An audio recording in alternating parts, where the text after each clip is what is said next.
Hi gang, Bob Boving with you for the Mystery Project. Tonight, part 1 of Murder Repeats Itself.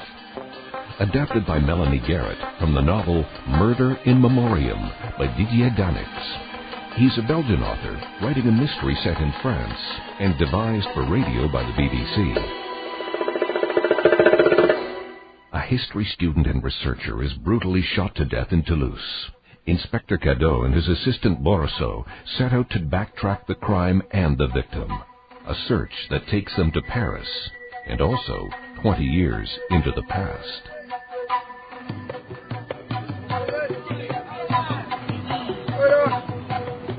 Gentlemen, just how much longer do you plan holding up these funerals? That is a perfectly legal strike, Inspector. It might be legal, but it is not right. Half of Toulouse is up in arms against you. Would it kill you to wait until this heat wave is over? Rain or shine, we still have rights. Aye, it's what our ancestors fought the revolution for. Okay, well, just tell me where you keep the shovel. You can't bring in scarves. No, but when these grieving widows get their hands on you, I want to give you a decent burial. Look, Inspector, all we want is proper compensation for the work we do. And all they want is to bury their dead. Is that so hard to understand, especially in this heat? Okay. How about this? You calm them down a bit, and I'll have a word with them. You know, reassure them that we know how to look after bodies.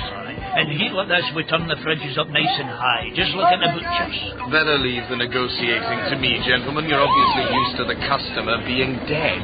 Come on! Up the guy! Inspector Cadin? Here. Oh, message for you, sir. There's been a murder in the Quartier Saint-Jérôme. Just what we needed. Another corpse. Up the guy!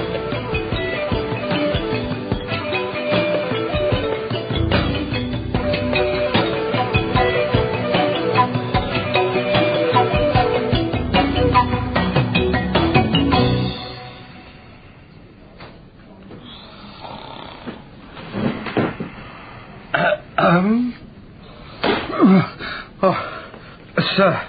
Don't keep me in suspense, Borisseau. Who is our killer, then? I hadn't got quite as far as the killer yet, sir. Mm-hmm. But the victim's name is Bernard Thiraud. He was shot twice from the front and then 6 more times in the back. Local residents reported the shots and our boys found the body when they arrived. Shot 8 times in broad daylight? There must have been witnesses. None, but I've got uniforms out there looking for the murder weapon. Okay, so what else do we know about the victim? He's a student from Paris, born on the 20th of December 1961. Which makes him, what, 24? Yeah. So, if he's from Paris, what was he doing getting killed all the way down here in Toulouse? Really? No real clues in his wallet. All we found was this photo, presumably his girlfriend, plus 8,000 francs in traveller's checks, and this receipt dated yesterday from a restaurant here in Toulouse. 400 francs for two. At least he won't have had any regrets about his last supper. Now, all we need to do is find out who was holding that other fork, eh, Borisseau?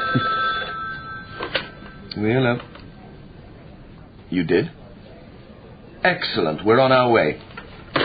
A gun's just been found by the river.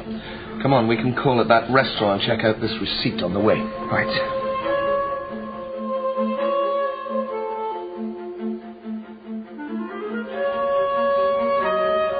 Here's the gun, sir. Excellent.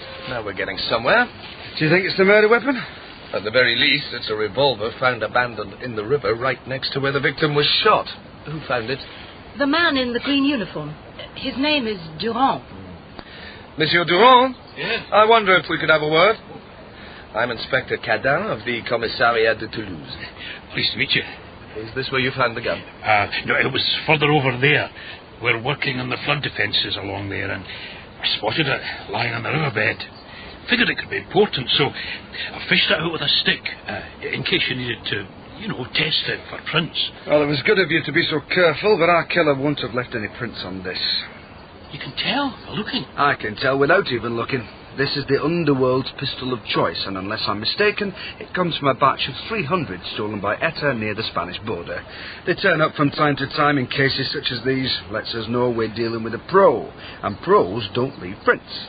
Hey, you guys are good. And you, monsieur. You've been a big help. No problem. Good luck, your killer. We'll do our best. You can count on that. Well, Bourassa, Monsieur Durand was certainly impressed with your analysis. Civilians often are, but it's pretty straightforward when you think about it. There is just one problem. Oh? The part about it being a professional hit. Thiraud was shot twice from the front at close range, then 6 more times in the back while he lay on the ground. It's a bit OTT, don't you think? Well, perhaps in the heat of the moment. No.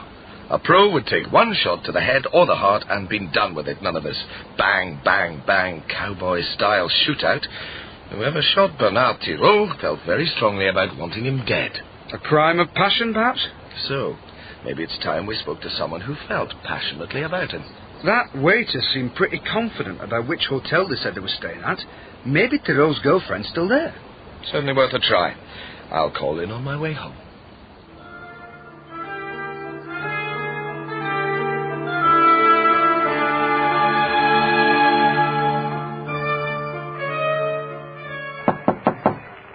Who is it? Mademoiselle Chenet, I'm Inspector Cadin of the Commissariat de Toulouse. What do you want? May I come in? Something happened to Bernard? Please, sit down. Mademoiselle, could I perhaps get you a glass of water? Here, let me turn this down. Look, you're making me nervous. Just tell me whatever it is you've come to say, would you? I'm afraid Bernard has been murdered. Murdered? Late yesterday afternoon, not far from the hotel. He still had his passport on him. There really is no doubt. But why? That's what I intend to find out. When did you last see him? Yesterday. I mean the night before that. He left early in the morning. I was still sleeping. He had some research to do at the municipal archives. He said he would be gone most of the day. You weren't alarmed when he didn't come back? I didn't know what time the archives closed. And as midnight approached, it didn't occur to you to inquire. Where were you yesterday afternoon? Here in the hotel, all day. I had lunch in the restaurant. You can ask the waiter. And after lunch? It isn't unusual for him to stay out all night, you know. In Paris... You lived together? Yes. Bernard moved in with me about 6 months ago. But he would often go off on his own and stay out all night. Any idea why? Depression. It's in his family. His father was killed during a riot in Paris not long before Bernard was born, and his mother never recovered. She's still completely housebound. I see. So, what was Bernard doing at the municipal archives? Researching. He's a historian. Researching what? Some secret project of his. He said he would tell me about it when he knew he was right. Right. About what? I just told you he wouldn't say, and I didn't press him. Now, if that's all, Inspector. You've got somewhere to be. Actually, I wanted to call Bernard's mother to let her know what's happened. Yes. Yes, of course. Please, tell her we'll be in touch. By the way, Bernard was carrying a fair old sum in traveller's checks. We were on our way to Morocco on holiday, but he insisted on stopping here. We'll need you to stay here for a few more days. Don't worry about the hotel bill. You'll be our guest.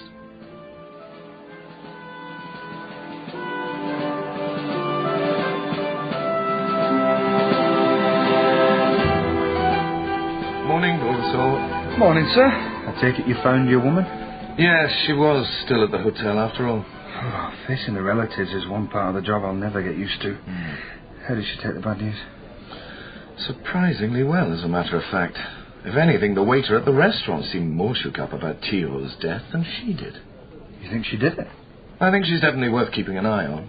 Now, please tell me you have something to report. Oh, just the same old collection of drunks and layabouts in the cells from last night, and an eyewitness has turned up in the Thiraud case. An eyewitness? That's brilliant. Some bloke who saw it on the news and came forward voluntarily.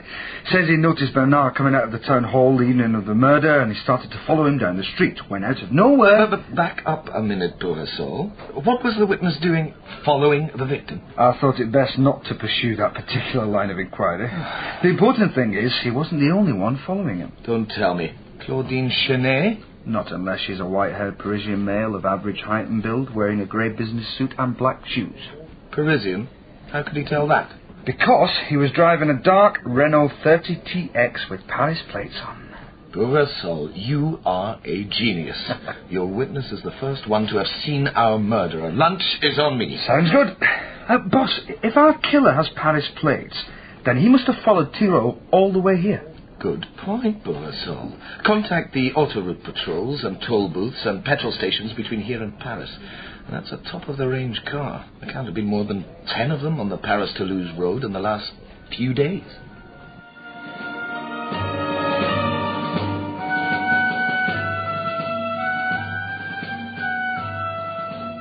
Sorry I'm late, sir. I have some calls to make for the case. You're quite right. The case must come first. In fact, since we are so pressed for time, I've taken the liberty of ordering. Now, I assume a small glass of wine will not be refused. Oh, just a small one, then. Here we go, gentlemen. Moules mariniere. The compliments of the chef, eh? Thank you very much. Now, Bourasol, I take it you've no objection to mixing business with pleasure? The ballistics report is back. Fire away. This is delicious. What do you suppose they put in the sauce? Is it tarragon? Well, remind me to ask the waiter. Now, the gun found in the river was a perfect match for the murder weapon. It was indeed from the stolen batch, and as you predicted, there were no prints of any kind on it. In other words, the murder weapon is a dead end. And so is our car chase. No one's seen it anywhere. And it turns out there are a lot more luxury Renaults in Paris than we might have imagined. It's going to take some time to track them all down. What about the petrol stations? Did you call them? All of them. Didn't need a calculator to work it out. A car like that has a 70-litre tank. If we assume he filled up before he left Toulouse, then he had to stop at least once before Paris. But no one saw him in either direction. What makes you think he left Toulouse? His car's registered in Paris. He follows them down here, does the business, then heads back up north. Seems the most likely scenario to me. Probably right. But let's not start making assumptions this early in the game. Get someone to start checking all the local stations. Okay. So, what's next for us? We hit the books. Claudine said Bernard was researching at the town hall. He was a history student, so maybe it's time we started digging in his past.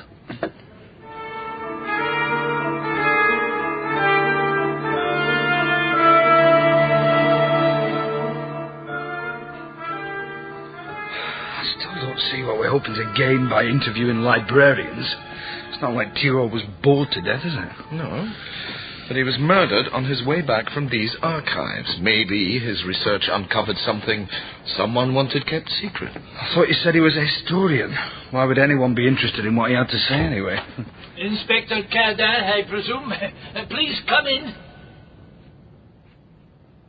As I said on the phone, we're interested in consulting some archives in connection with a murder inquiry. Yes, after your call, I took the liberty of bringing the files Monsieur Thiraud consulted up here into my office.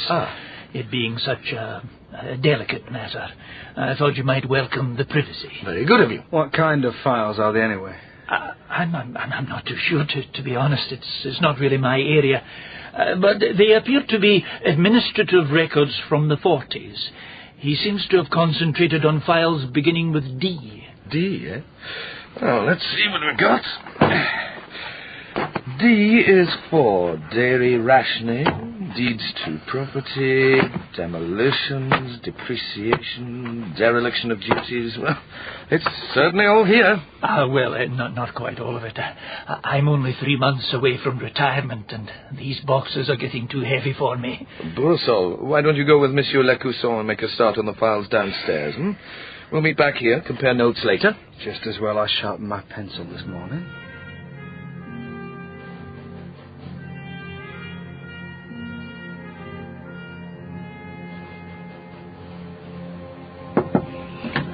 We're closing up in about 15 minutes, boss. Oh, ask me anything about decontamination of water supplies in the Toulouse area in 1942. Go on, ask me. Oh, sorry, Borisol. I was elsewhere. What have you got there? Deportations. The first convoy of children to Auschwitz. Makes for grim reading. Look at this. It's from Pierre Laval, dated 29th of September, 1942. Laval? Wasn't he vice president under the Vichy regime? Oh, that's right. He sent a telegram to all the local prefects telling them not to split up Jewish families prior to deportation. Listen to this. Taking into account the strong emotions these barbaric separations arouse, I have asked the German army to ensure that the children are no longer taken from their parents. Instead, they will be deported with them. Taking their kids away was too barbaric, so they sent them all to Auschwitz instead. Let me see that. You look at this. Have you ever seen such meticulous paperwork in all your life? And every one of them carefully initialed A.V. I wonder whatever happened to Mr. A.V. No doubt he was tried as a war criminal at the Liberation. Aye, and sent to some disease-free jail where his children could come and visit and then go home to be tucked up safe in their beds at night. Oh, let's call it a day. I think we've earned a drink, don't you? Aye, okay. Oh, I promised that old guy would shift all his boxes back downstairs for him before we left. Don't want him to go popping his clogs before he gets his gold watch, do we?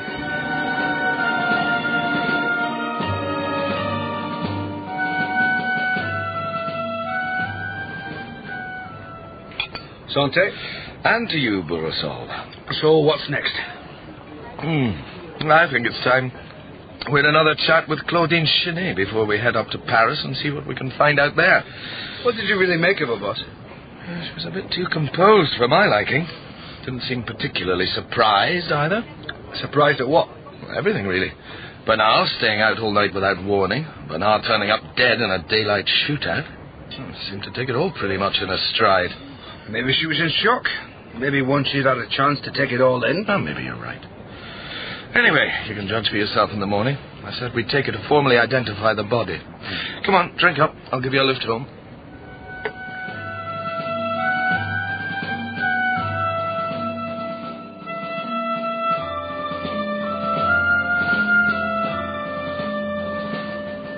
I'm sorry, Inspector. It's the shock of seeing him like that. He was such a good person, you know. I just can't believe he's gone. Please, don't apologize. We know this must be a terrible ordeal for you. Borisol, see if you can get a glass of water for Mademoiselle Chenet. No, honestly, I'm fine. Please, let's just... You said you had some more questions. Perhaps you should at least sit down, mademoiselle. Yes, thank you. Oh, I promised I would call Bernard's mother. What should I tell her? Only that the investigation is progressing. We're looking into all possibilities. Such as? We have reason to believe the killer may have followed you from Paris. And the question we keep coming back to is, why? From Paris? Again, we can't be certain, but we're working on this assumption for the moment. There's something I meant to ask you yesterday. You said that Bernard's father was killed during a street riot. Was he a rioter or a policeman? Well, definitely not a policeman, anyway. His name was Roger Thiraud, and he was a history teacher. I'm not too sure of the whole ins and outs of it, but I think it was some kind of horrible accident. Why do you ask? Any background we can get is useful in a case like this, really. Well, I'm sure Madame Thiraud would be happy to tell you anything you want to know. In that case, if you have no objections, maybe I'll join you for the trip back up to Paris. Yes, of course. But won't we need our own car while we're there, sir? Yes, Borisol, which is why you will be travelling up separately. It'll give you a chance to call in and double-check the petrol stations along the way.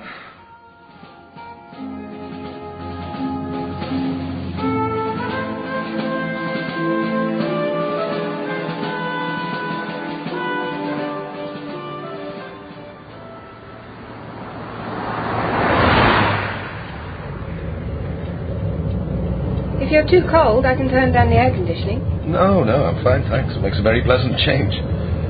So, what is it you're studying, anyway? History. Bernard. Are you working on the war years, too? Neither of us are. He was a medievalist, and I'm looking at resettlement of the area surrounding Paris, where the walls of the city used to be. What is it? Sorry? You're staring at me. Not staring. Looking. And, of course, listening. Well, could you look at something else? You're making me nervous, like you think I'm guilty or something. Okay, I confess I was staring. It's an occupational hazard when the witnesses are as attractive as you. Claudine! You can't just pull over on the motorway! What do you intend to do, Inspector? Call the cops? Let's get one thing clear. I didn't agree to give you a lift so that you could hit on me, all right? No, of course not. I didn't mean... Oh, I am so sorry. I'll get out here if you'd rather. I said I'd drop you, so I will. The first Paris exit is just up ahead now. Where do you want dropped? Claudine, please, I really do not want to fall out... Let's just have the radio on, shall we? Pick a station. What have we here, Inspector Dalbois? Glad to see the Paris police still have the Playboy empire under close surveillance, putting the subscription through on expenses, are we? Cadin, you scared the life out of me. Oh, hello? Oh, don't worry, he's with me. And he knows how to keep his mouth shut, don't you, Bourgeois? If you say so, boss. So, is this a social call? Sadly, not. But that doesn't mean we can't have a little fun, you know, take a few chances, have a few laughs, maybe even bend a few rules along the way, be just like old times. I've got a bad feeling about this. What is it you want? We're working a murder case out of Toulouse, and we've been doing a little digging over at Central Records this morning. Mm-hmm. It turns out that our victim's father also appears to have died in very strange circumstances, going back 20 years or so. October the 17th, 1961, to be precise. The Battle of Paris. You don't have to pick your cases, Cadin. What Battle of Paris? During the Algerian War, there was a mandatory curfew for North Africans, which naturally they weren't too happy about. So one night they decided to take to the streets in peaceful protest. Only the police were waiting for them, and it turned into a bloodbath, with bodies turning up all over Paris. Bodies? As in plural? Well, depending on whose figures you believe, it was either a few or a few hundred. But what's this got to do with your murder in Toulouse? We're not sure. But 24 years ago, for no apparent reason, Thiraud Sr. was the only European to have been killed in the Battle of Paris. Now, for no apparent reason, Thiraud Jr. is also lying in a mortuary. And? When I saw the father's date of death, I got to thinking. Supposing Thiraud Sr. was actually a double agent for the Algerians, and it was discovered by the French Secret Service. Maybe someone used the confusion of the riot to do a little housekeeping. After all, nobody likes a traitor, especially during wartime. Let me get this straight. Your theory is that the French Secret Service executed a French citizen more than 20 years ago, and now they've come back to get his son. No wonder you never get promoted, Cadin. You laugh if you want, but don't stand there and tell me you don't think these things happen. Well, what's the motive? Did your victim find a secret stash of dirty money that's been under the floorboards for the last 20 years? Well, why not? It usually boils down to money in the end. Well, that's what makes the world go round. But what exactly is it you want from me? Unauthorized access to the classified documents, of course. Why did I know you were going to say that? You do realise that what you're asking is actually more than my job's worth. Which is why we're asking so nicely. Roger Thiraud, Thiraud. Now, do you need the date of birth?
just heard Part 1 of Murder Repeats Itself by Melanie Garrett, adapted from the novel Murder in Memoriam by Didier Daeninckx.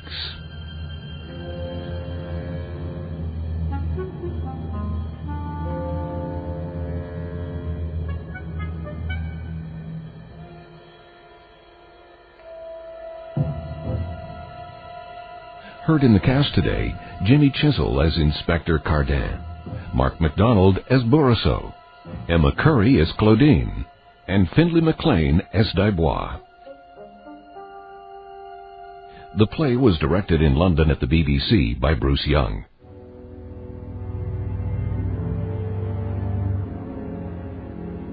The executive producer of the Mystery Project is Bill Howell. Our coordinating producer is Barry Morgan. I'm Bob Boving, thanking you for listening and inviting your comments. See you next week.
Hi again, Bob Boving with you for the Mystery Project.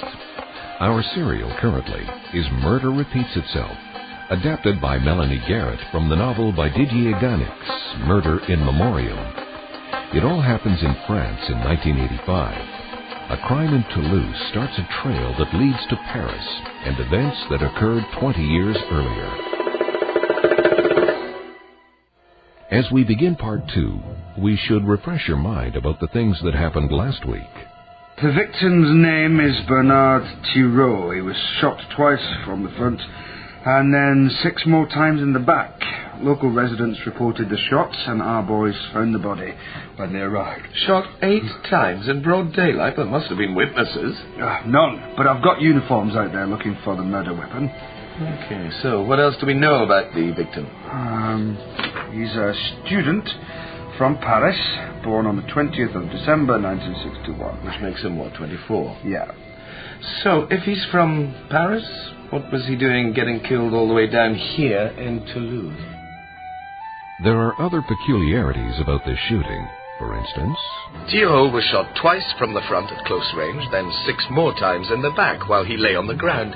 It's a bit OTT, don't you think? Well, perhaps in the heat of the moment. No. A pro would take 1 shot to the head or the heart and been done with it. None of this bang, bang, bang, cowboy-style shootout.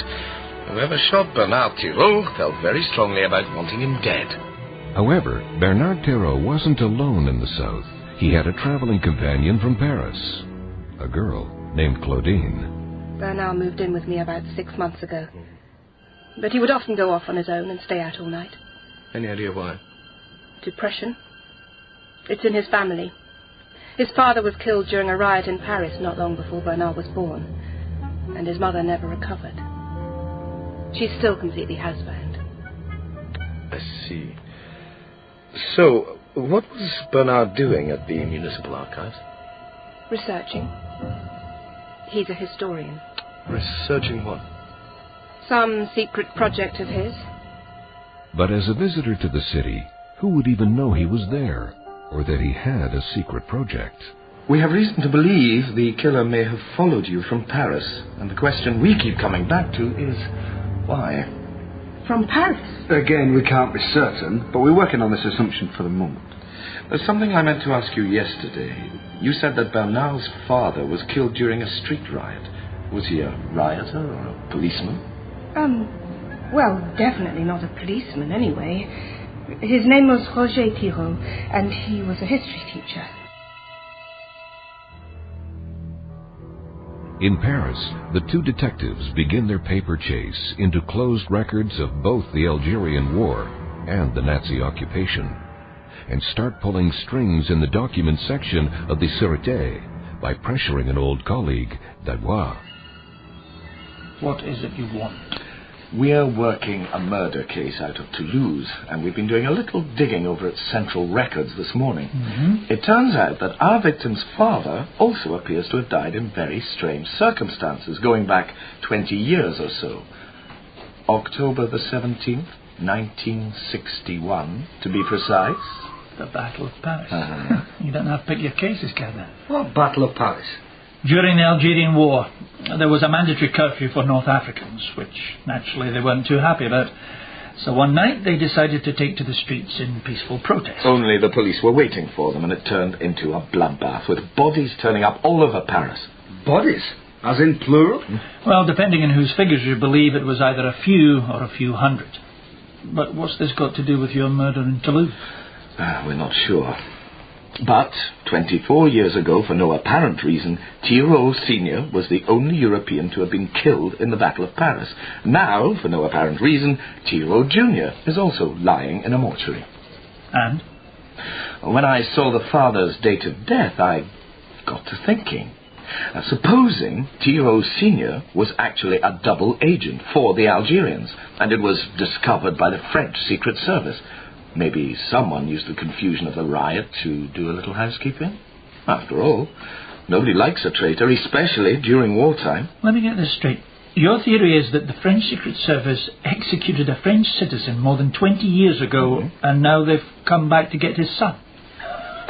No wonder you never get promoted, Cadin. You laugh if you want, but don't stand there and tell me you don't think these things happen. But what's the motive? Did your victim find a secret stash of dirty money that's been under the floorboards for the last 20 years? Well, why not? It usually boils down to money in the end. Well, that's what makes the world go round. But what exactly is it you want from me? Unauthorized access to the classified documents, of course. Why did I know you were going to say that? You do realise that what you're asking is actually more than my job's worth. Which is why we're asking so nicely. Roger Thiraud. Thiraud. Now, do you need the date of birth?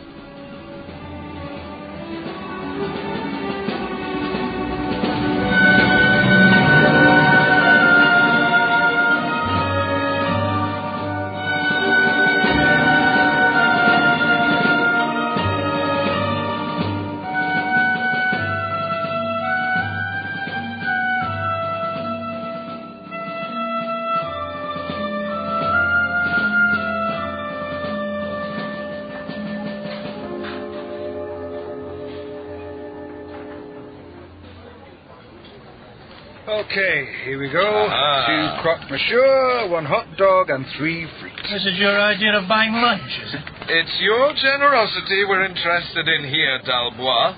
And what have you got for us? Pretty slim pickings, I'd say. According to this, the closest thing to a political affiliation is that your man signed the Stockholm Appeal in 1950. Was that about Algeria? No, it was a bleeding heart liberal ban the bomb affair. Not particularly radical. Half the members of Parliament signed it. Anything else? Well, there's one strange thing. They never did an autopsy. Fairly unusual, I would have thought. A school teacher shot in the head in central Paris.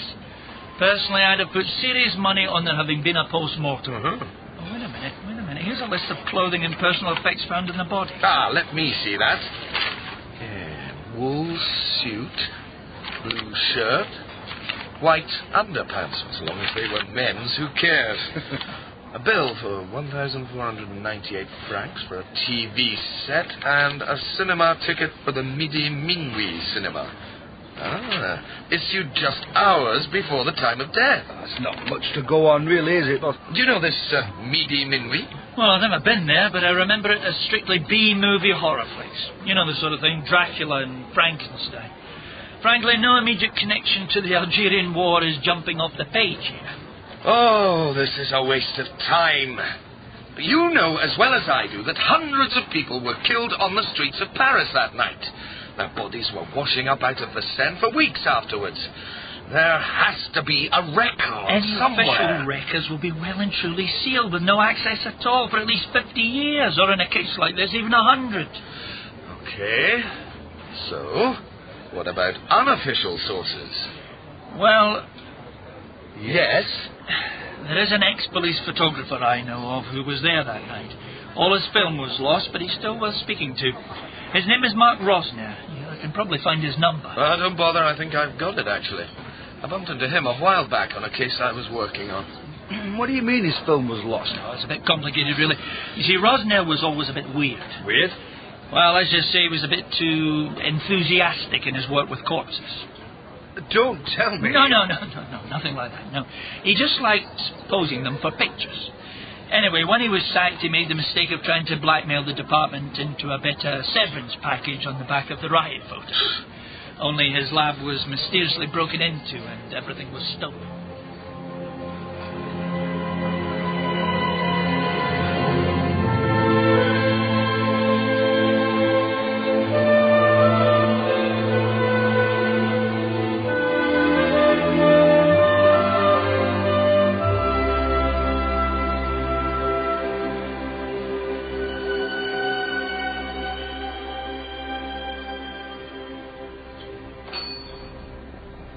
Well. Long time no see, Cadin. What can I do you for? No, wait, that's more your line, isn't it? Let's just say I need you to put me in the picture over something. Touché. By the way, this is Burasol. But don't worry, he doesn't show up on film. Pleased to meet you. How come you've drawn the short straw? A question I ask myself every 4 minutes. Speaking of questions, here's one for you. October 17th, 1961. You're investigating the Battle of Paris? You know your history, Rosner. I'm impressed. Cut to the chase, Cadin. What is it you want? We need someone who can fill us in on what really happened that night.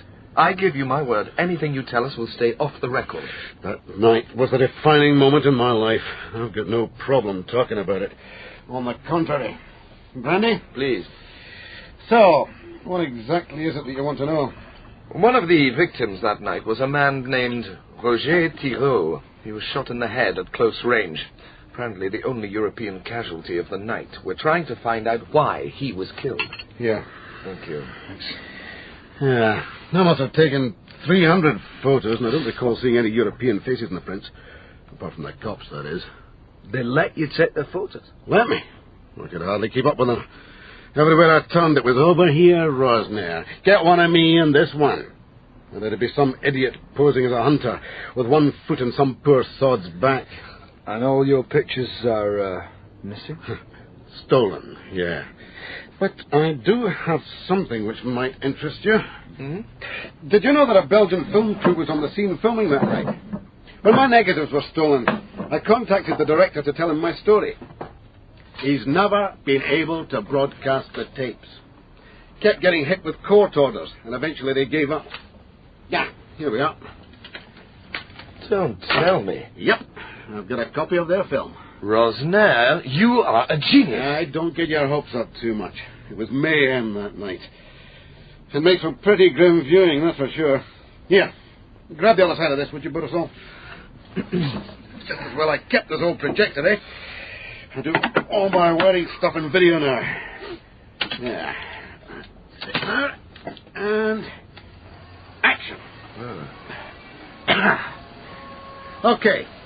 So this is the Champs-Élysées, heading up towards Place de la Concorde. My guess is that the film crew was heading for the Madeleine at this stage. The Madeleine? Well, not long after the march started, word went out that a dozen or so cops had been killed at the Madeleine, and so everyone started flocking there. But it turned out to be duff information. But it certainly had everyone up to high, though. I counted 6 dead Algerians, to say nothing of the wounded. Oh, okay, look. This is the Opera now. See, there's the Café de la Paix. Where did you go from there? I hitched a ride in a police van. We headed up to Bonne Nouvelle. You should have seen these guys. They were armed to the teeth and out for blood. Bonne Nouvelle. Isn't that where the Midi Minuit cinema is? That's right. I'll never forget it. They were showing Invasion of the Body Snatchers. Talk about art imitating life, eh? Our victim had a cinema ticket on him when he was shot. Well, the Belgian film crew arrived on the scene shortly after us. They were filming outside the cinema. There were more dead up around Bonne Nouvelle than anywhere else. Well, apart from inside police headquarters. They killed people inside police HQ. That can't be right. Yeah, it may not be right, but it's certainly true. Do you know that the official death toll that night was 4? Multiply that by 50 and you're getting somewhere nearer the truth. A contact of mine at the coroner's office told me that the next morning he was called out to the little garden behind Notre Dame. You know, where they're building that underground car park? Uh-huh. Anyway, mysteriously, there were 48 bodies there, all of whom had been clubbed to death. Funny how it never made the news. Wait a minute. Here you go. This is Bonne Nouvelle now. Hey, look! There's your Midi Minuit cinema. Is there any way you can slow this thing down? Look, number 5 Avenue Bonne Nouvelle. Isn't that Madame Thiraud's address? My God. I don't believe it. What? That's Roger Thiraud. What the bloody hell's he doing carrying flowers in a cake box in the middle of a riot? Wait a minute. Now, who's this? Stop the film. Stop it! I do not believe it, Rosner. What have you been playing at? Come again? You've got a film of a man being executed by a cop, and you've just let it gather dust for the last 20 years. Hey, did you doze off or something, Inspector? We just saw hundreds of people being killed by cops, and no one has ever worried about them. Oh, yes. Yes, of course, yes. You're quite right, but that is all going to change, starting with that cop who killed Thiraud. I've got a contact at police intelligence. Maybe he can get us an ID on this guy. Rosner, can you make a print of his face? It'd be a pleasure.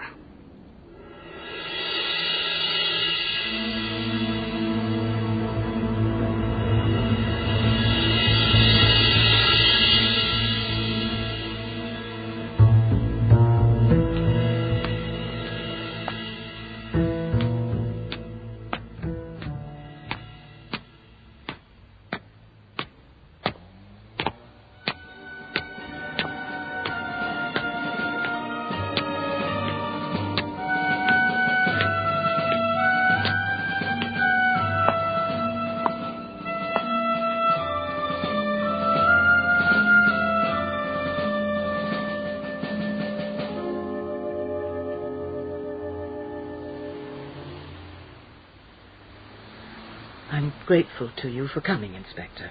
I can't imagine how difficult this has been for you, Madame Thiraud. First your husband, and now your son. Yes, thank you. When I made this appointment, I wanted to talk about Bernard, but since then, something has come to light. About Bernard? About the 17th of October, 1961. How can that possibly help you? I was hoping it might help you. Would you mind if I open the shutters on this side of the room? Oh, no, please, Inspector. I'd rather you didn't. A beautiful day like today, they really should be open. Let a little light in, air the place out a bit. Your shutters seem to be stuck, madame. Have you painted them sharp or something? Just leave them, will you? There we go, that's better. What gives you the right? Close them. It has been over 20 years, madame. There is nothing to see, I promise you. I don't need to look out the window, Inspector. I see it all the time. You were standing here at this window, weren't you? Yes, standing right where you are now. I tried to call out. I screamed down to him to warn him, but the noise of the riot was deafening. And you never told anyone what you saw? I tried to tell them. It was terrible. I was heavily pregnant. Bernard was due any day. They didn't believe you. Oh, they said I was hysterical. That I couldn't accept what had happened, so instead I was making wild accusations against the police, accusing them of killing my husband. But they just said, "Why would a policeman shoot your husband, madame? It doesn't make any sense." Could you tell me what you saw? I screamed to warn Roger, you know, but he didn't look up. I saw the policeman grab him from behind, and I heard the gunshot. It might sound crazy to you, but I know what I saw, Inspector. Madame, I believe you. You do? You believe me? I have seen it too. A Belgian film crew got it all on film. There's a film? Would you like to see where the cameraman was standing? Come. Please. That's it. Please. 2 more steps. Come on. It's okay. I'm here. Please. Come closer.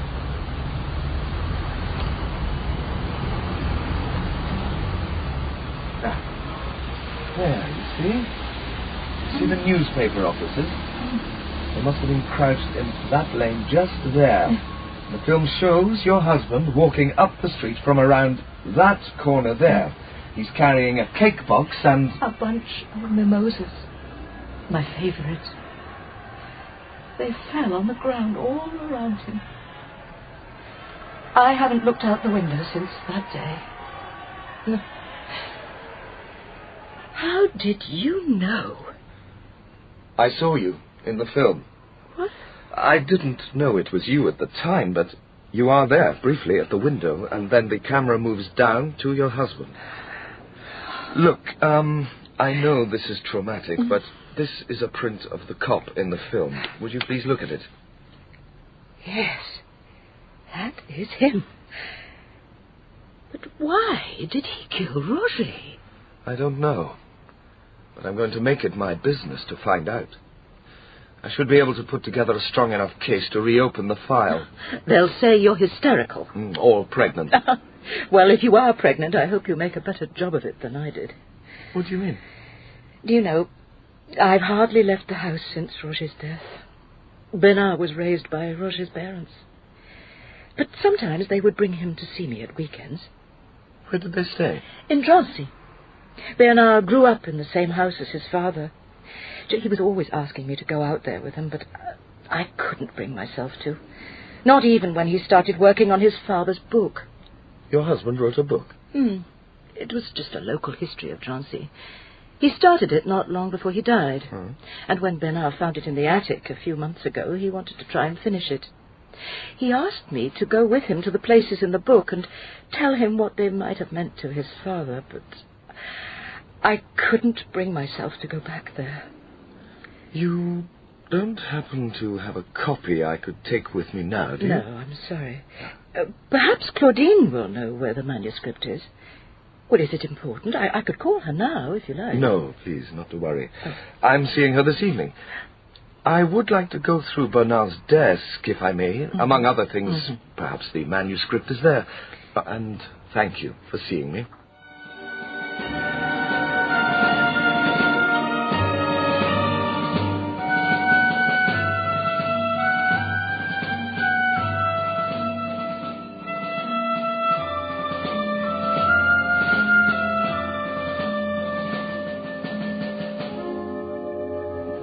Morning, sir. Morning. You're here bright and early? Couldn't sleep, so I thought I might as well come in. What's that you've got? Something Claudine gave me. Gave you? When was this? Oh, did I not mention? I had dinner with her in Paris last night. Slid that one close to your chest. So what's the book? It's a project that Roger Thiraud started and Bernard decided to finish for him. It's a history of where they grew up in Drancy. Drancy? Meant to be a bit rough, isn't it? Nothing like as bad as it was in the early 40s, I can tell you. Gangsters? Nazis. Drancy was the transit camp for Jews being deported to the concentration camps. According to Thiraud's records, 76,000 men, women and children were held here on their way to Auschwitz. They deported about 3,000 people a week. And there were only 4 German guards and a few French auxiliary staff. Can you believe it? Only 4 guards and no one ever did anything about it. To think you could probably see the Eiffel Tower from there. Listen to this. There's a copy of a memo from the German Catering Corps in 1943 about the first convoy of toddlers to Auschwitz. It's a per litre's breakdown of milk consumption by age group. 3,223.5 litres per month. Due to ever-fluctuating numbers, this assessment provides only an approximate listing. The number of children may vary by plus or minus 50 units per day. Units? They called the children units. How can that be? I will never understand it, Bourgeois. Sorry to disturb you, sir, but this letter just arrived for you from Paris by courier. Thank you. Now we are getting somewhere. Bourgeois, give me your lighter. What are you doing? Getting rid of the evidence. This is political dynamite. No point in Dalbois getting the sack for doing the right thing, now is there?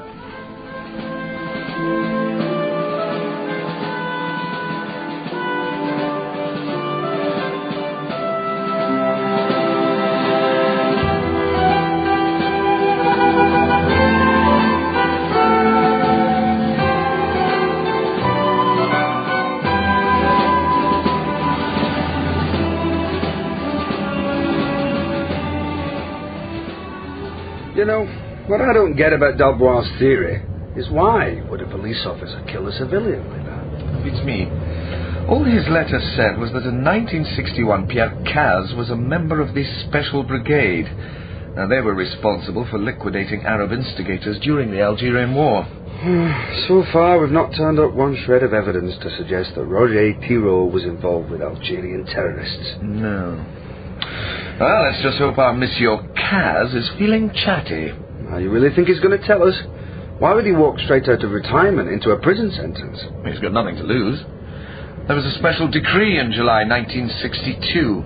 It gave immunity from prosecution to all those involved in covert activities during the Algerian crisis. Maybe he's proud of what he did for his country. Who knows? Maybe he's even got one of Rosner's photos over the mantelpiece.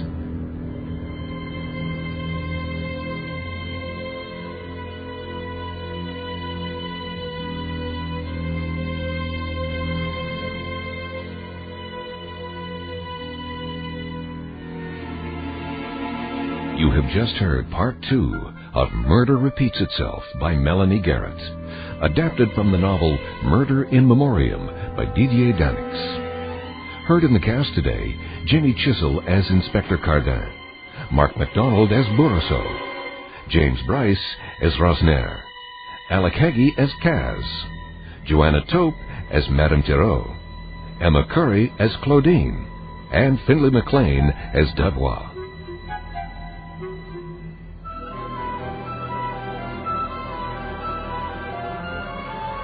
The play was directed in London at the BBC by Bruce Young. Next time, in our concluding episode, Cadin and Bourgeois finally come face to face with the man in the photograph. We are investigating the events of 17th October 1961. We'd like to talk to you about why you killed Roger Thiraud. After all these years. How did you find me? A Belgian TV crew caught the whole thing on film. This is you in the photo, isn't it? It is. You can't prosecute me. We are completely out of our jurisdiction. We shouldn't even presume to ask. But Thiraud's son was murdered a few days ago in Toulouse. So we're now looking into the family history. Son? I can assure you I had nothing to do... Don't worry, Monsieur Caz, we know that already. But what we don't understand is why you killed his father. But that shooter is only the first part of their immediate problem, the murder of Bernard Thiraud. Be with us for the complete solution.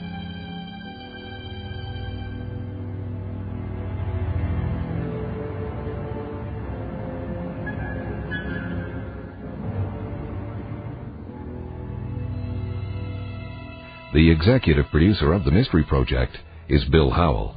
Our coordinating producer is Barry Morgan. I'm Bob Boving, thanking you for listening and inviting your comments. See you next week.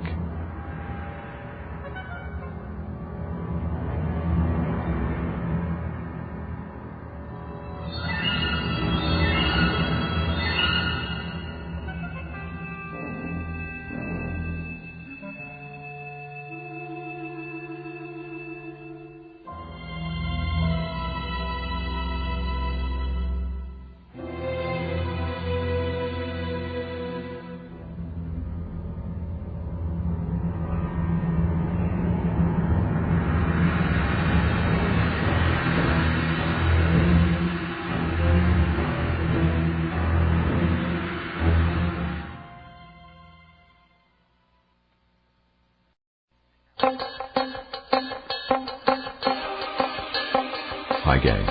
Bob Boving with you for the Mystery Project. Our serial currently is Murder Repeats Itself, adapted by Melanie Garrett from the novel by Didier Daeninckx, Murder in Memoriam. It all happens in France in 1985. A crime in Toulouse starts a trail that leads to Paris and events that occurred 20 years earlier. As we begin the concluding episode, here's what led us to this stage. The victim's name is Bernard Thiraud. He was shot twice from the front and then 6 more times in the back. Local residents reported the shots and our boys found the body when they arrived. Shot 8 times in broad daylight? There must have been witnesses. None, but I've got uniforms out there looking for the murder weapon. Okay, so what else do we know about the victim? He's a student from Paris, born on the 20th of December 1961. Which makes him, what, 24? Yeah. So, if he's from Paris, what was he doing getting killed all the way down here in Toulouse? There are other peculiarities about this shooting. For instance, Thiraud was shot twice from the front at close range, then 6 more times in the back while he lay on the ground. It's a bit OTT, don't you think? Well, perhaps in the heat of the moment. No. A pro would take 1 shot to the head or the heart and been done with it. None of this bang, bang, bang, cowboy-style shootout. Whoever shot Bernard Thiraud felt very strongly about wanting him dead. However, Bernard Thiraud wasn't alone in the south. He had a traveling companion from Paris, a girl named Claudine. Bernard moved in with me about 6 months ago. But he would often go off on his own and stay out all night. Any idea why?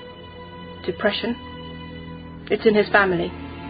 His father was killed during a riot in Paris not long before Bernard was born, and his mother never recovered. She's still completely housebound. I see. So, what was Bernard doing at the Municipal Archives? Researching. He's a historian. Researching what? Some secret project of his. But as a visitor to the city, who would even know he was there, or that he had a secret project? We have reason to believe the killer may have followed you from Paris. And the question we keep coming back to is, why? From Paris?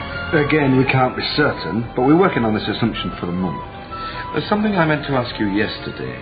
You said that Bernard's father was killed during a street riot. Was he a rioter or a policeman? Well, definitely not a policeman anyway. His name was Roger Thiraud, and he was a history teacher. In Paris, Inspector Cadin visits Madame Thiraud, the mother of the victims. First her husband in the Battle of Paris, and now her son on a street in Toulouse. I'm grateful to you for coming, Inspector. I can't imagine how difficult this has been for you, Madame Thiraud. First your husband, and now your son. Yes, thank you. When I made this appointment, I wanted to talk about Bernard, but since then, something has come to light. About Bernard? About the 17th of October, 1961. How can that possibly help you? I was hoping it might help you. His news centers around the film that Rosner has uncovered, and exactly what Cadin has seen in it. You are there, briefly, at the window, and then the camera moves down to your husband. Look, I know this is traumatic, but this is a print of the cop in the film. Would you please look at it? Yes, that is him. But why did he kill Roger? I don't know. But I'm going to make it my business to find out. Next day, back at police headquarters in Toulouse. Morning, sir. Morning. You're here bright and early? Couldn't sleep, so I thought I might as well come in. What's that you've got? Something Claudine gave me. Gave you? When was this? Oh, did I not mention? I had dinner with her in Paris last night. Slid that one close to your chest. So what's the book? It's a project that Roger Thiraud started and Bernard decided to finish for him. It's a history of where they grew up in Drancy. Drancy? Meant to be a bit rough, is it? Nothing like as bad as it was in the early 40s, I can tell you. Gangsters? Nazis. Drancy was the transit camp for Jews being deported to the concentration camps. Sorry to disturb you, sir, but this letter just arrived for you from Paris by courier. Thank you. Now we are getting somewhere. Bourgassol, give me your lighter. What are you doing? Getting rid of the evidence. This is political dynamite. No point in Dalbois getting the sack for doing the right thing, now is there? So, a name has been uncovered, and there is a definite target. The chase heats up. You know, what I don't get about Dalbois' theory is why would a police officer kill a civilian like that? It's me. All his letter said was that in 1961 Pierre Caz was a member of the Special Brigade, and they were responsible for liquidating Arab instigators during the Algerian War. So far, we've not turned up one shred of evidence to suggest that Roger Thiraud was involved with Algerian terrorists. No. Well, let's just hope our Monsieur Caz is feeling chatty. And now, the conclusion of Murder Repeats Itself. Nice shot, Monsieur Caz. Thank you. Monsieur Cadin. Inspector Cadin. And this is Sergeant Bourgassol. Sure. Well, I hate to interrupt the game of boule, so I'll come right to the point. We're investigating the events of 17th October 1961. We'd like to talk to you about why you killed Roger Thiraud. After all these years, how did you find me? A Belgian TV crew caught the whole thing on film. This is you in the photo, isn't it? If it is, you can't prosecute me. We are completely out of our jurisdiction. We shouldn't even presume to ask. But Thiraud's son was murdered a few days ago in Toulouse. So we're now looking into the family history. Son? I can assure you I had nothing to do... Don't worry, Monsieur Caz, we know that already. But what we don't understand is why you killed his father. Oh, dear. Inspector, would you mind if we sat down?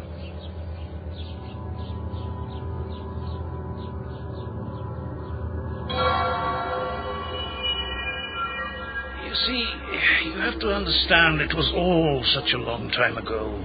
October 1961. I was part of the Special Brigade, taking care of things which needed doing, things which officially never happened. You mean state-sanctioned executions? You don't approve, Sergeant? It's not for us to judge. We are just trying to understand what happened. What you have to understand is that we were at war with Algeria. I did my duty. I didn't lose any sleep over it. We did what we could to prevent terrorist attacks and save innocent lives. So, how does Thiraud fit in? Was he involved in Algerian terrorism? Is that why you shot him during the riot? To send a message? I chose the riot purely because the general confusion gave me excellent cover. As to whether or not Thiraud was a terrorist, I have no idea. My orders arrived in an unmarked envelope, the same as usual. I didn't ask questions. I got the job done. So, who gave the orders? They came straight from the head of Special Brigade, André Vieux. Any idea where he is now? Oh, he's had a glittering career. He's been running the Criminal Investigation Department in Paris. But now he's just another old man like me. He's about to join the ranks of the retired. Well, monsieur, you've been a tremendous help, but we don't want to take up your whole day. Yeah, not so fast, Inspector. I insist that you join me for a drink before you leave. I'll go and get the pasties while you two warm up. Warm up? For our tournament. I've saved you hours of legwork. The least you can do is indulge an old man with a game of pool. It's a deal, monsieur. Here, Bourgassol, help me mark out the starting line more clearly, would you? We don't want any cheating.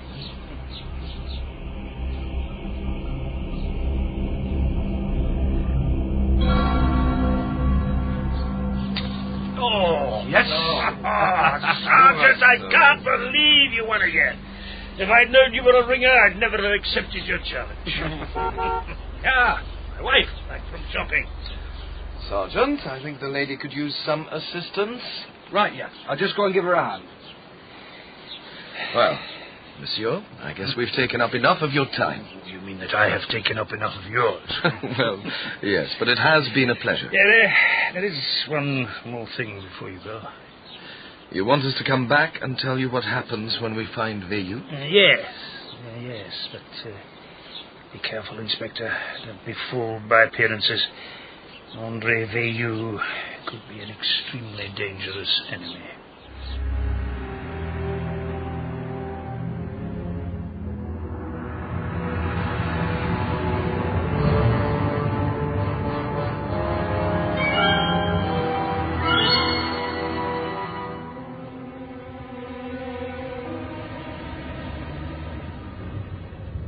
Do you know, his wife told me the old man's only got a few months to live.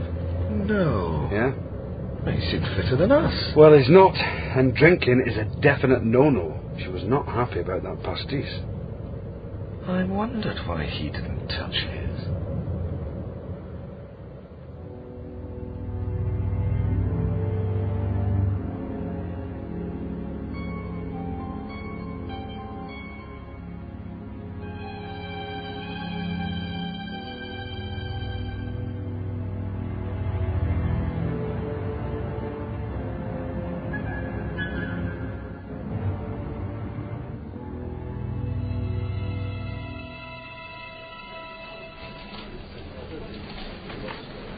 Boss, you seen the sellotape?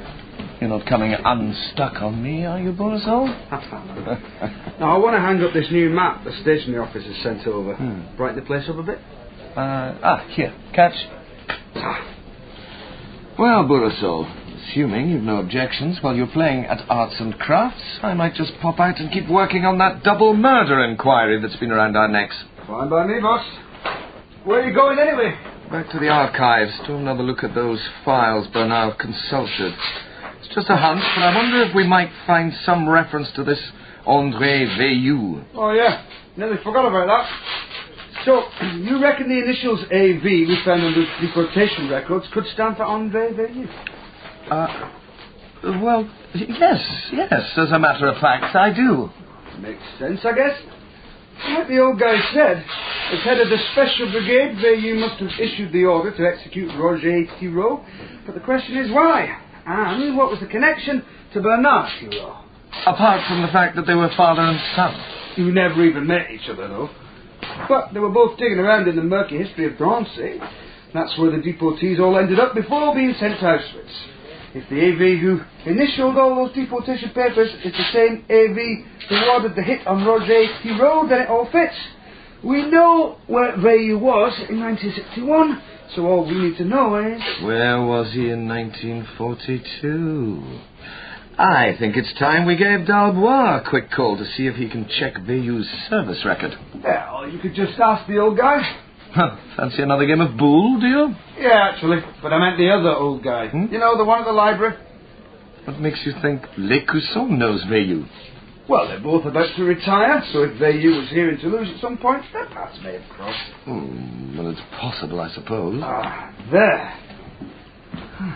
Does this map look straight to you? It makes a difference having all the up-to-date routes right in front of us. Next time we go up to Paris, we should try this new A10. Maybe the restaurants will be a little better. Bourasol! That is it! It is? Well, think about it. Which petrol stations did you call to find the Renault sedan? My God, you're right. I just assumed he would take the main motorway. But he could have taken this new road. Mind you, it had taken him a bit longer. But discretion might have been more important to him than speed. I'll get right on it. Start calling all the petrol stations from scratch. I'm sorry, boss.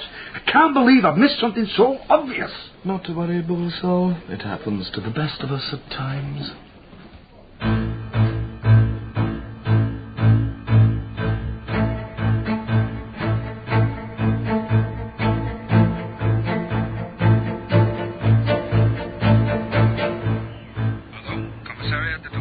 Bourasol, it's Cadin here. I'm outside the archives, and I've got what we need. Listen, have you got any plans for this evening? No, not really. Excellent. Dalbois is expecting us in Paris. Can you come and pick me up? Yeah, okay. But what did L'Écusson have to say? What the... Sir? What is it? I don't believe it. It's L'Écusson. He just took a shot at me. What? Cadin! Cadin, can you hear me?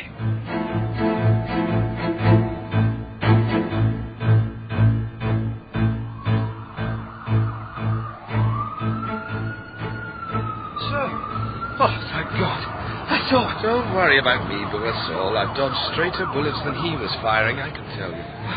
Why did he try and shoot you? To stop me from having him arrested and sent away for a very long time. You're joking. The only joke here is him. First he fainted, then when he came to, he just lay there whimpering like a child. But fortunately for him, I'm a much better shot than he is. He'll limp for a while, but he'll live. Now, where is the car? Back at the station. I came on foot. I thought it'd be faster. Well. I see Les Coussons' Wild West stunt really had you going there, eh, Bourasol? Saw my life flashing before your eyes, did you? Worried about how you could live without me? You can tell me all about it on our drive to Paris. Well, you still haven't told me why we're even going to Paris. To make the big arrest in our double homicide case, Bourasol. Assuming that's all right with you. You haven't got plans, have you? Something on the telly, maybe?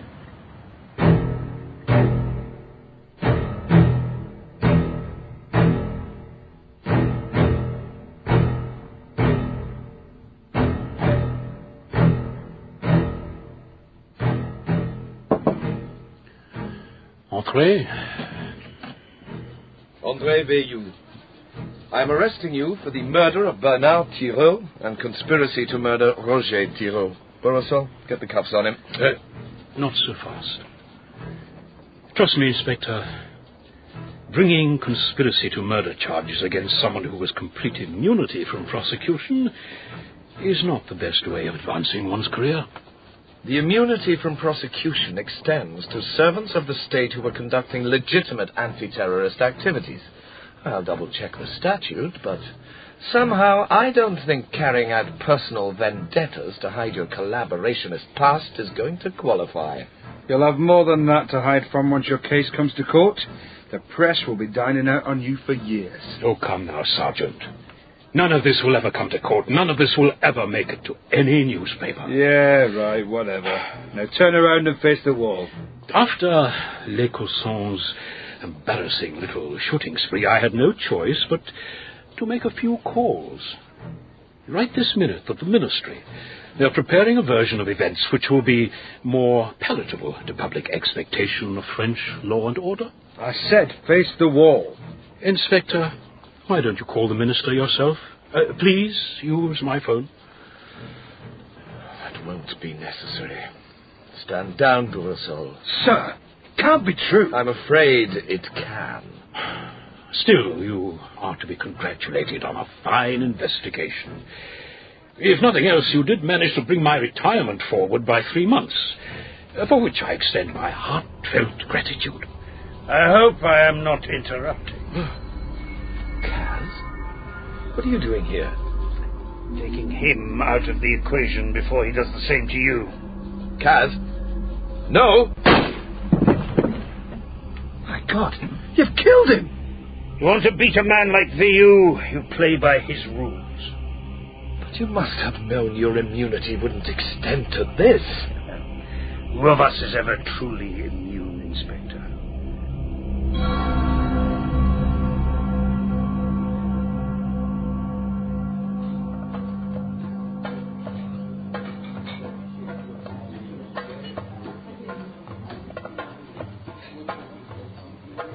S'il vous plaît, another bottle of champagne when you've got a moment. My treat. Nice way to round off the meal, and I think we deserve it, don't you? Most definitely. You know, Dalbois, we could not have done it without you. Oh, I'm sure you would have got there in the end. Just might have taken a little longer. I'm still not even sure I understand everything that's happened. Bureaucratic excellence at its worst. That's what happened. In 1942, Veillou was in charge of Jewish affairs in the Toulouse area. He was responsible for deporting record numbers of Jewish children to death camps. André Veillou is a Nazi. Worse. He wasn't acting out of political conviction. He was the consummate civil servant just following orders. But then why did Les Coussons try to shoot you? Again, the answer goes back to 1942. Les Coussons was Veillou's clerical assistant. Oh, they made a formidable team. When Les Coussons realized that Roger Thiraud was about to expose them, he told Veillou, who then gave Pierre Caz the order to eliminate him. But Bernard's father was only a child during the war. He couldn't possibly have known what was going on. A child, yes, but a child from Drancy, who grew up and decided to write the history of his town. When he realized the numbers of children deported from Toulouse was higher than elsewhere in France, he made a special trip down south to consult the archives. Just as his son would do more than 20 years later. Only this time, Bayou wasn't in a position to order a hit, so he was forced to drive to Toulouse to do it himself. So, what will happen to Kaz now? He'll be arraigned this afternoon. Apparently his health is so bad that it's unlikely he'll live until the trial. If you don't mind, sir, I'd like to go to the arraignment before we head back to Toulouse. I'm sure he'll appreciate that, Bourasol. But I'm afraid you'll have to make your way back to Toulouse without me. I've one or two things to attend to here in Paris, so I'll get the train down in a few days. In that case, if you'll excuse me, I think I'll head over to the court to see what's happening. Any chance of a lift? Oh, sure. But here comes the champagne. Oh, I'm sure you'll manage without us somehow.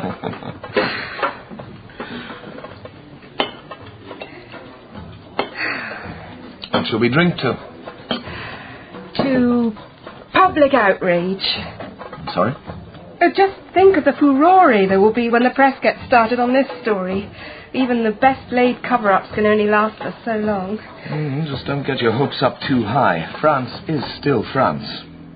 What's that supposed to mean? Look, I'm not supposed to say anything, but Bayou was right. I've already been ordered to seal our case files. But his body isn't even cold yet. How can you accept that? Surely you must see that by ignoring our past, we're condemning ourselves to relive it. Actually, that's something I learned from a pair of dead historians. Their murders were rooted in the history of France herself, which is, of course, my history too. So what are you going to do about it?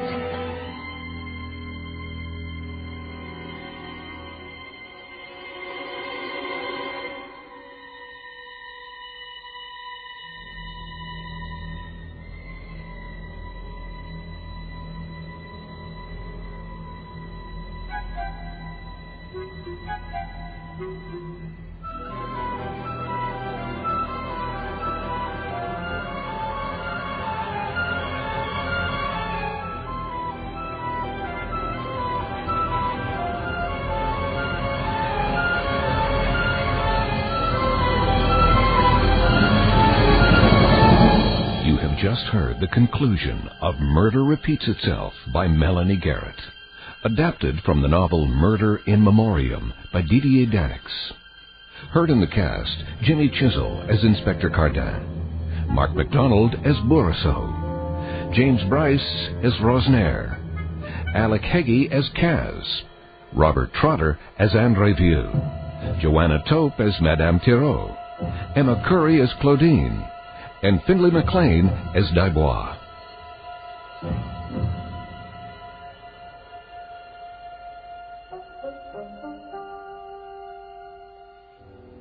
The play was directed in London at the BBC by Bruce Young.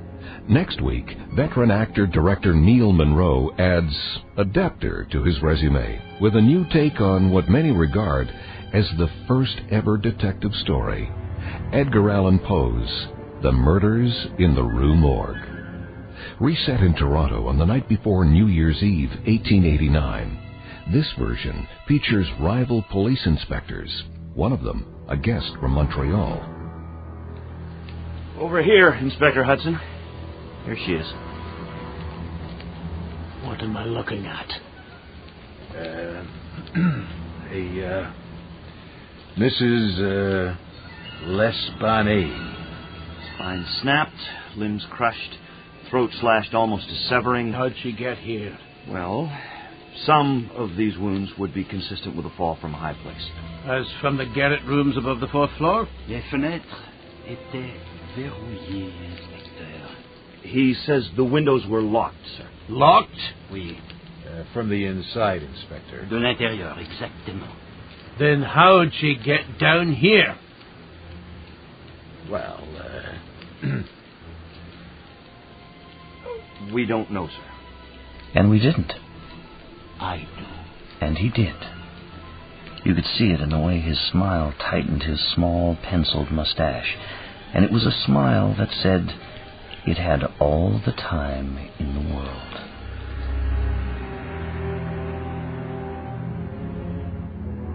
Poe's story, Murders in the Rue Morgue, was written in 1841 and first appeared in a Philadelphia magazine called Graham's Ladies and Gentlemen's Magazine. It had, strangely enough, formerly been called The Casket. At the time, Poe was working there as an editor. Our play is in 2 parts and is called Rue Morgue Redux. The executive producer of the Mystery Project is Bill Howell. Our coordinating producer is Barry Morgan. I'm Bob Boping, thanking you for listening and inviting your comments. See you next week.